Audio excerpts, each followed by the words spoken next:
Wake up! You're asleep at the wheel.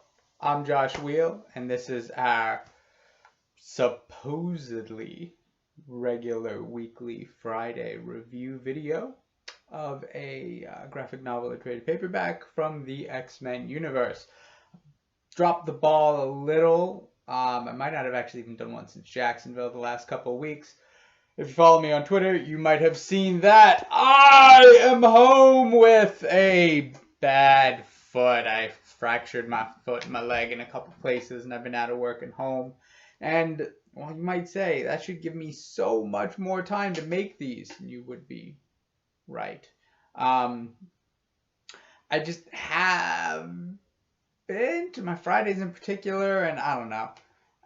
No excuses. I fail. I have gotten a lot of recaps done, and I got a ton of them in the bank, so they'll be coming up every Monday. I might even start dropping a second one a week at some point.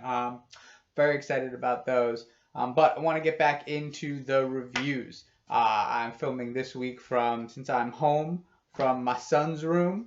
The boys, because they have so much more cool stuff than I do at this point.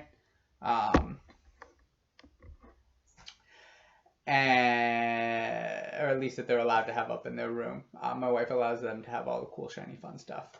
And this week, we are doing the second ever original graphic novel from the X-Men.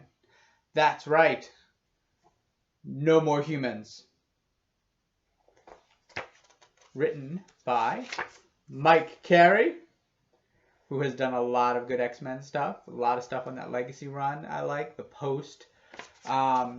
post-Morrison, Claremont, again, era that got really good. I like that, actually. That kind of... No, I'm thinking of the latter Claremont on Uncanny. I don't mind that much. Yeah, so this is like the late 100s, early 200s, Mike Carey. He went after Milligan. Strong run on the adjective list, running it into Legacy. Supernovas is there, some other really good stuff. So he knows X-Men. Art by Salvador Larroca. Another person who has done tons of Uncanny work. He did a lot, I think, during the Fraction era. Tons of Uncanny work, tons of X-Men work. He also knows X-Men. And this last one's going to be tough. But Colors by J-Po. Justin Ponsor. Rest in peace, my brother.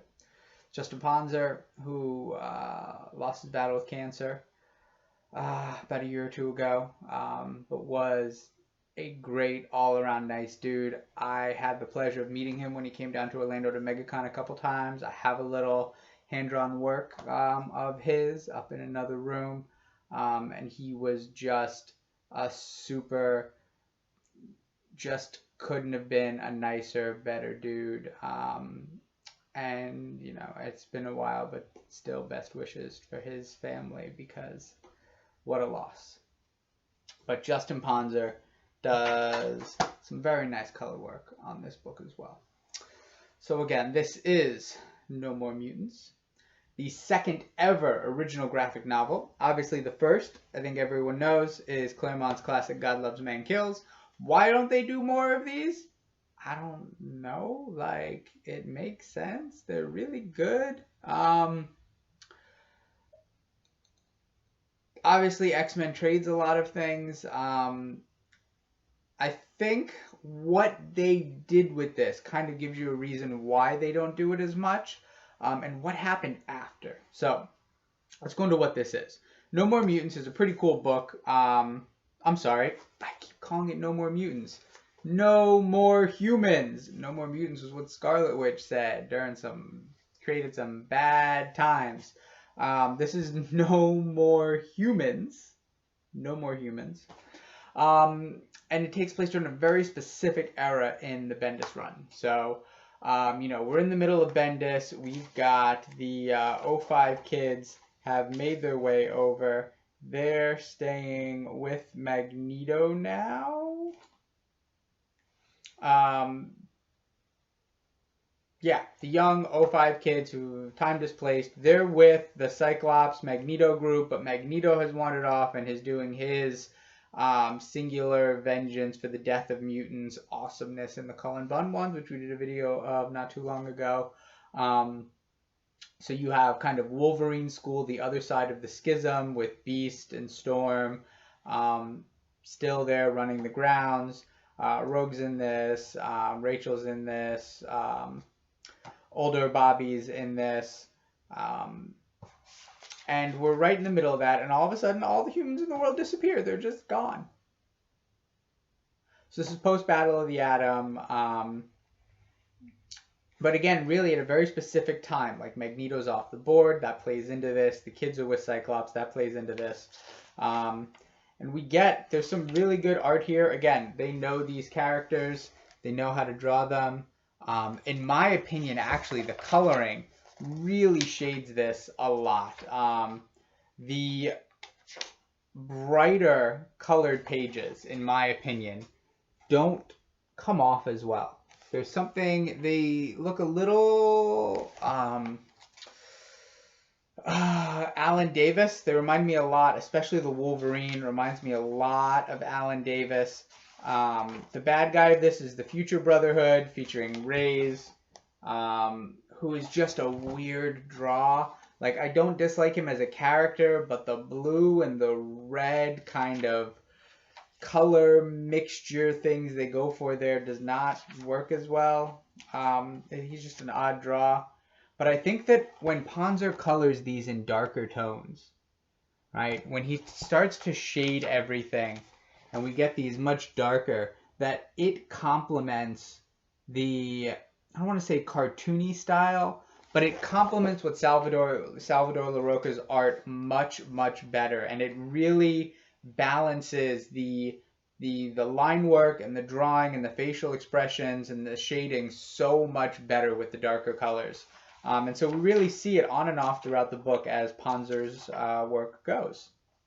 So all the humans have disappeared. We find out that the Future Brotherhood's involved.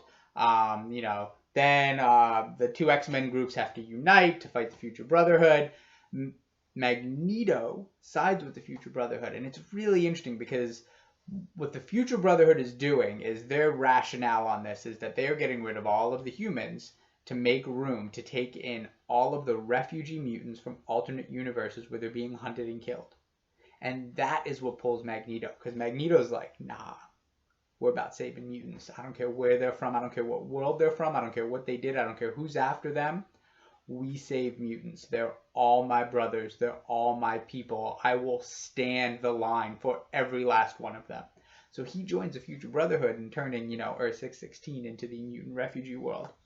But, the X-Men can't let them just kind of kill, send to limbo, be done with 7.5 billion with a B humans. So, they got to fight. There are some really cool AU villains in here. There's a cool circus blob with leopard print, Dusty Rhodes style trunks. And of course, the ace in the hole is that Raze has a phoenix. Right? He went to an alternate world and he got himself a Jean Grey and he has himself a phoenix. And that's where shit goes bananas, because anytime you get a phoenix involved, it's all messed up. So now here is the best and worstest of this, right? So how do you resolve a problem with the phoenix? Well, you use Jean Grey, and it turns out that the X-Men had one. They have time-displaced Teen Jean Grey. And so time-displaced Teen Jean Grey merges with AU Hateful Jean Grey, and they become this balanced Phoenix phenomenon who magically, Deus Ex Machina, fixes everything. Right? They bring all the humans back except for the ones that were like in midair or underwater or other weird things like on planes or submarines or whatever, and they put them in different places. And they managed to make it all like anyone who was in cars or in traffic so they don't all die. Like they adjust those people and they do it in the safest way possible. Everyone's back. It's all good. So that's good. And, you know, it resolves itself. You know, the X-Men agree, you know, that they'll hold the two groups of X-Men, you know, we'll keep our schism and we'll fight another day. And part of that is because this was written after the fact. Like, this was shoehorned in to Bendis's narrative. So you have Bendis's ongoing narrative, and this can't change the status quo. No one can die, no one can change sides, no differences. Everyone has to end at the same place where they began. And I think that's your problem with OGNs, is that unless you put them at a certain point, like unless you say, all right, we're going to go on hiatus for 2 months. You know what? Like, we're going to go off and we're going to take this break. We're going to have all of our stories kind of end for the season, like our season finales. We're going to publish trades. We're going to go for it. And then we're going to go, bam, OGN for a month while everyone kind of recycles, regroups, you know, new creative teams, whatever. And then we move forward. Otherwise, like, there's not, the repercussions for this are minimal. And beyond the repercussions for this being minimal, here's the most kind of egregious thing, and this is really on Marvel writers, even some I really like. No one paid any attention to this moving forward. The future canonical events that happened in the X-Men universe in the years after this, specifically Cullen Bunn's X-Men Blue, specifically, super specifically Matthew Rosenberg's Phoenix Resurrection, completely balls out, ignore, and contradict this.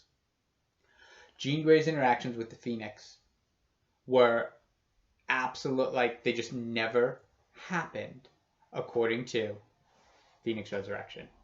This doesn't exist. The next contact with the future Brotherhood in X-Men Blue during, I want to say, Cross Time Capers. According to Cullen Bunn, yeah, like this. Like what we learn about the other Brotherhood mutants and where they're at and why they're together and who's really, you know, no, doesn't matter. No, we're just gonna, they're all back together and all of that. So the character development in this, the things that happened, meaningless, which is sad. It's a pretty cool story. Like I said, it does kind of do Sex Machina itself, but aside from that, it's nice. You can get the hardcover pretty easy. I got this one a while back at Ollie's. You know, you can always get kind of trades for $5 or less. You can find it online. Most stores have them.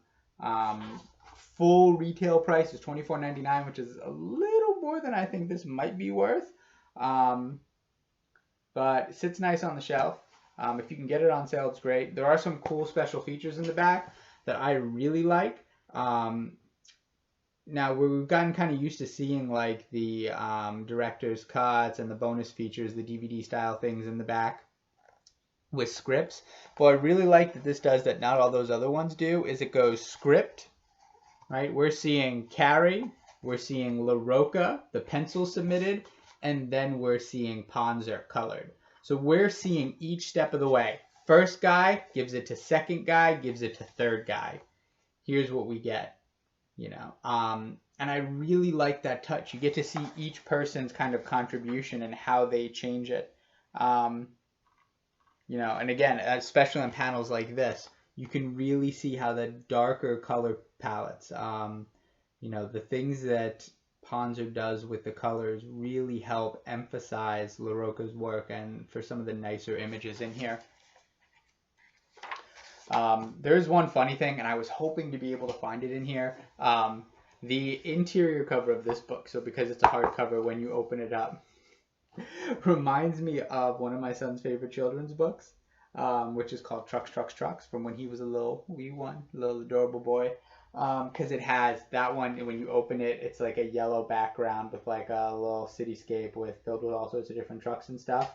And that's really kind of what this is. It's weird for like a graphic novel or trade paperback. But I will say that the scene in the book of the cityscape of, you know, Times Square when Larroca drops them in there is gorgeously drawn. One of his nicer spreads in this book. So, again, this is a Marvel original graphic novel. No More Humans. Unfortunately, like if you've gone back and read through all the history, like this fits, but then doesn't because it's contradicted. But it is a nice piece to have for the collection. And if you find it on sale, I would pick it up. Plus, you know, you're not going to find any new books with Justin Ponsor coloring in them. And this is a really, really top-notch piece of work from him. So, X-Men No More Humans. That's it for this week. Next week, well, I got one of two. I got a couple new trades coming in the mail. So next week I will definitely, my goal is to keep this up and try to get at least 3 strong weeks in a row. So keep coming back. Make sure you go to the website, check out the new blog posts.